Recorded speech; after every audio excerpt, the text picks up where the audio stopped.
Assalamualaikum and a very good morning to Mr. Izuddin and Dr. Savita. Welcome to CISD CoP on teaching and learning. Our team will be on sustaining interest among the 21st century learners. So that's our team today. I think as an educator, we can see that students are physically present in our class. They're smiling, nodding to us, and some of them is even probably stand and participate in our class. However, the topic is that, are they really there, immersed in our class? So physically they are there, but whether they are really present in our class is another question, and that will be our topic today. Another thing that we would like to touch would be on gadgets. Gadget matters. They bring phone to class, they bring laptops, iPads and all that. So are they really connect to learning in terms of connecting to what we are teaching in class? So the question would be, how could we sustain student interest in class and be immersed in whatever we are teaching? Physically they are present, however their mind is elsewhere. How can we engage them? So what will be your comment on this? So Izuddin, probably we'll start with you. What will be your comment? Alright, thank you very much, Dr. Noreen. My opinion on this topic is that learners in the 21st century, they are very resourceful. In that sense, they are having knowledge about what will be talked about during the class. So by having a gadget like phones or other electronic devices with them will be an added advantage actually, because they are able to find information on the internet at that particular time during the class, should they have any queries about some topics that they are not familiar with. So in that respect, it will add values to their existing knowledge, and at the same time the instructors or the educators will give them more flexibility in seeking information rather than just taking all the contents and quotes or the necessary information from the educators themselves. So I believe with the right balance, giving them the option to find relevant information, and then us being an educator to nurture their potentials in that respect. Okay, Izuddin mentioned about we should be giving them opportunity to on their phones and all that. Do you agree on that, Savita? Alright, so we have to look from the perspective that the generations have changed, alright? Probably most of us are from Generation X, but these days kids are from Generation Y, Z and Alpha. So they are babies that are exposed to technology from the day they are born. So gadgets has been part of them. So so we can't really separate them from the gadgets, but we should utilize the gadgets in the classroom to construct new knowledge. Use the gadget not only to find the informations or anything like that, but how can we use the technology for knowledge construction?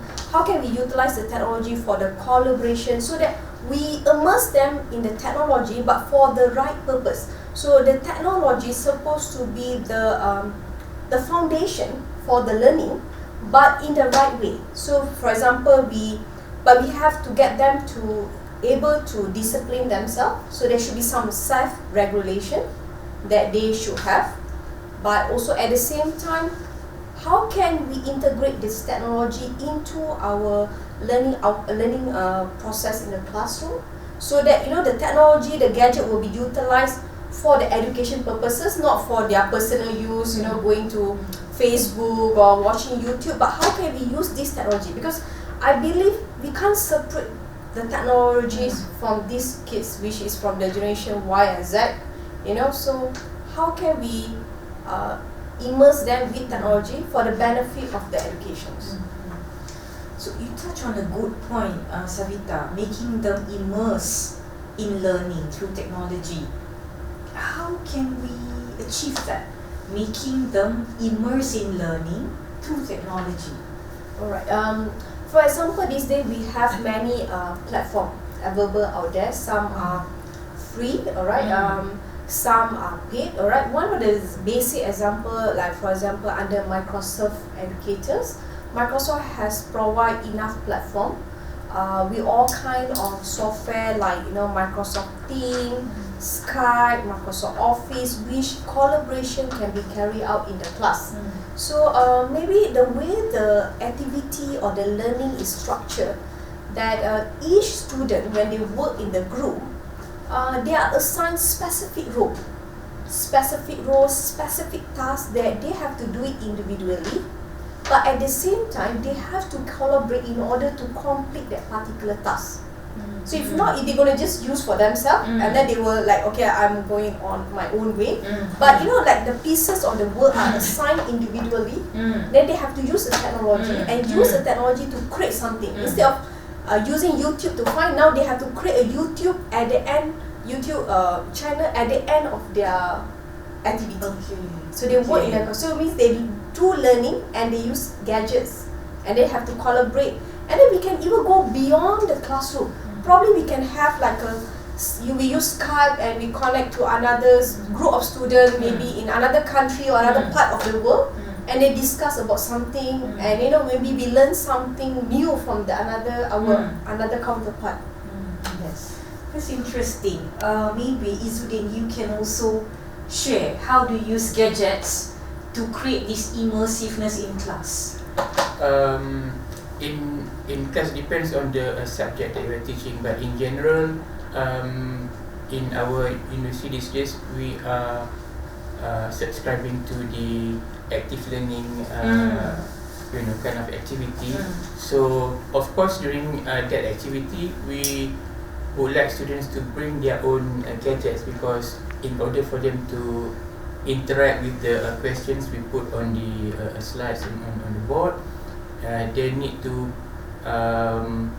respond interactively. So without the gadget, the whole process might not be in tandem. So in this respect, one of them is through active learning, and the other could be just about we give them some topic to work on. We announce a week in advance, for example. So by the time they come to class, they are allowed to have a session to browse the internet using their mobile devices, and then as a group they present their findings.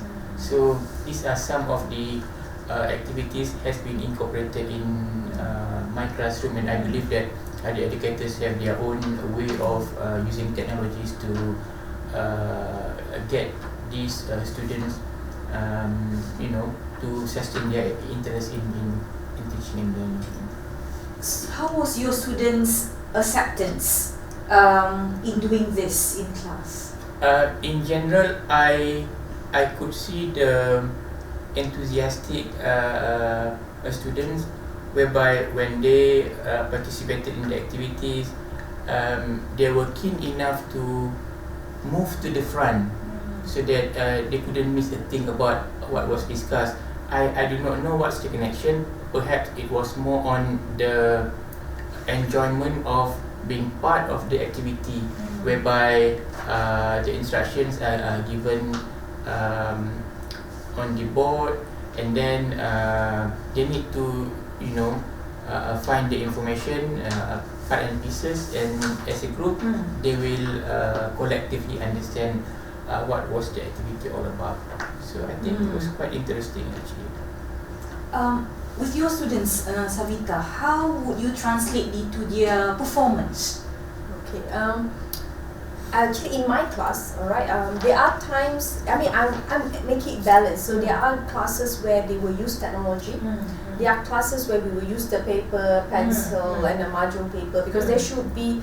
I believe the manual writing skill is also very important. It somehow it affect our psychological also. So they have a balance. So there are times that we use technology, there are times that we use manual, but there are also times that we mix both. Alright. So in my class, what I do is that I try to imitate the real world. So they are work in pairs, they are work in group.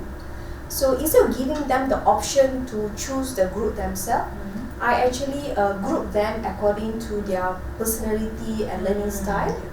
And then and I varies. Every week will be different. So just get them to expose that you can't be working with the people that you already know, because that is not reflecting the actual working life, right? So I actually get them to work with different person, so they are able to interact, they're able to collaborate, and then when you meet, you communicate with different people, you interact with different people. Everyone has their own experience, different knowledge and learning will be created. So in order to measure this, because this group of students of mine, they are given the learning material a week in advance.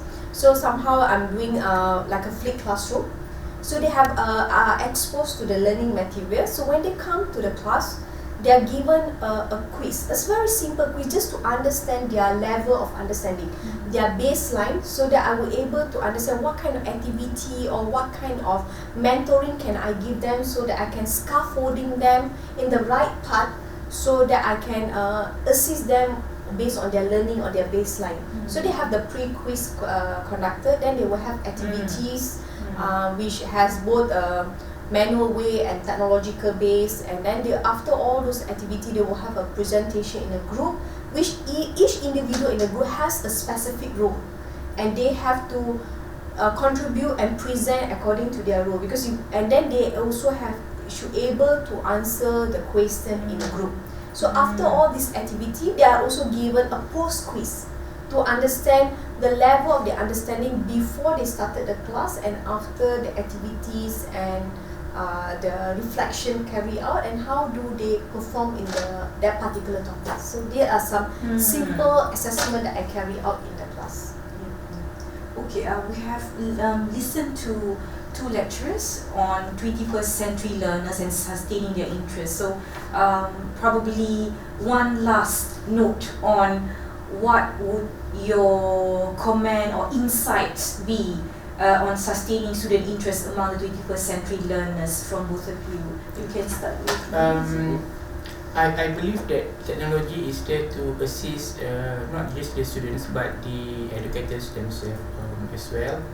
However, we need to have the right balance between the use of technology, which is meant for assisting the students, meant for nurturing their potentials in achieving the objective of our class, but at the same time, I think we need to strengthen certain policy on the use of electronic devices during class time. Otherwise, the intention is to have a smooth communication and transfer of knowledge from the educators to the students, but the hindrance would be too much use of gadgets during class time might have some negative impact to the